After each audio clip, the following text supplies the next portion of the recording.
এ বিষয়ে বিস্তারিত জানাতে এই মুহূর্তে কলকাতায় আছেন সহকর্মী সুব্রত আচার্য। সরাসরি যাচ্ছি তার কাছে।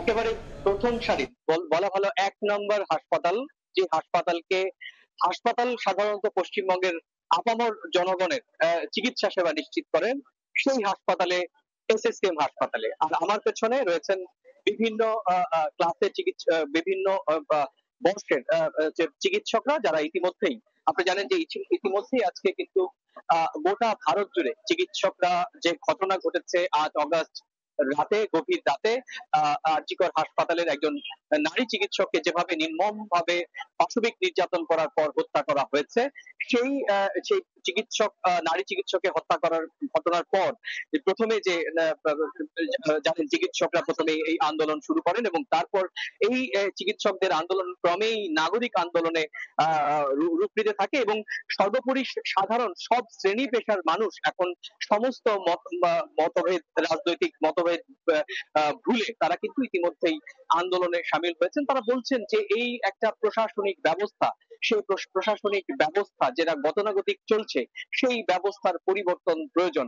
রাজ্যের বিভিন্ন শুধু স্বাস্থ্য খাতে নয়, বিভিন্ন খাতে যে গত কয়েক বছর ধরে ঢালাও দুর্নীতি, দুঃশাসন চলছে, তাদের অভিযোগ সেই দুঃশাসনের পরিবর্তন কিন্তু চাইছেন। এবং শুধু চিকিৎসকরা নন, ছাত্র সমাজও এর মধ্যে তাদের মধ্যে একাত্মতা প্রকাশ করেছেন। আপনি জানেন যে এই ঘটনায় ইতিমধ্যেই শুধুমাত্র পশ্চিমবঙ্গের রাজধানী কলকাতাতে নয়, ভারতের যে রাজধানী দিল্লি সহ দক্ষিণ ভারতের বিভিন্ন এলাকায় কিন্তু একই রকম ভাবে শুধু চিকিৎসকরাই নয়, সার্বিকভাবে নাগরিক যে আন্দোলন, সেই আন্দোলনে ইতিমধ্যেই সেটি রূপ নিয়েছে।